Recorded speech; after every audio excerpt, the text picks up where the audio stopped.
ఈ రోజు ఇంకొక చరిత్ర కూడా. ఈ రోజు జగజీవన్ రామ్ గారి యొక్క జయంతి. నేను గర్వపడుతున్న ఈ గ్రామానికి రావడం, ఈ గ్రామంలో నేను వచ్చి ఈ కార్యక్రమం చేయడం నా అదృష్టంగా నేను భావిస్తున్నా. అదే సమయంలో మీరు ఒకసారి చూస్తే 30 సంవత్సరాల కంటే ముందు ఆ రోజు ఎస్సీస్ లో చాలా సమస్యలు ఉండేటివి.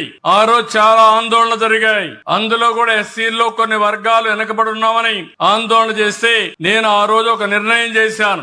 ఎస్సీస్ లో కూడా వర్గీకరణ చేయాలి, ఏబిసిడి కేటగరైజేషన్ చేయాలని 30 ఏళ్లకు మునిపే నిర్ణయించాను. నా జీవితం అంతా నేను ఆలోచించింది, పేదవాడు ఎక్కడుంటే అక్కడుంటాం. దీనికి స్ఫూర్తి ఎన్టీఆర్. సమాజమే దేవాలయం, పేదవాళ్లే దేవుళ్ళని చెప్పిన ఏకైక వ్యక్తి నందమూరి తారక రామారావు గారు. ఆ స్ఫూర్తితోనే నేను పనిచేస్తున్నా. నేను ఇంకొక అడుగు ముందుకేశాను, అదే P4 పావర్టీ. అలాంటి కార్యక్రమానికి సోషల్ జస్టిస్ కూడా. ఈ విషయం మీరు గుర్తుపెట్టుకోవాలి. సామాజిక న్యాయం ఆ 30 సంవత్సరాల కంటే ముందు చేస్తే తర్వాత అది అటు తిరిగి ఇటు తిరిగి సుప్రీం కోర్టు పోతే కొట్టేసేట్టుగా సరిగా ఆర్గ్యూ చేయకపోతే సుప్రీం కోర్టులో కొట్టేశారు. కానీ ఎప్పుడు కూడా నిజం అనేది నిప్పు లాంటిది, ఎప్పుడు గెలిచేది సత్యమే, అసత్యం ఎప్పుడు గెలవదు. నేను ఆ రోజు తీసుకున్న నిర్ణయం సరి అయిన నిర్ణయం అని 7 మంది సుప్రీం కోర్టు బెంచ్ లో నిర్ణయించారంటే అది తెలుగుదేశం పార్టీ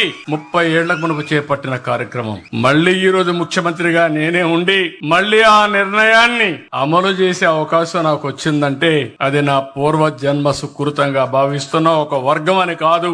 ఎస్సీల్లో గాని, బీసీల్లో గాని, ఎస్టీల్లో గాని, అగ్రవర్ణాల్లో గాని పేదరిక నిర్మూలన, అన్ని విధాలుగా ఆర్థిక, రాజకీయ, సామాజిక ఎక్కడికక్కడ సోషల్ రీఇంజనీరింగ్ చేసి ముందుకు పోతామని చెప్పి కూడా నేను మీకు తెలియజేస్తున్నా.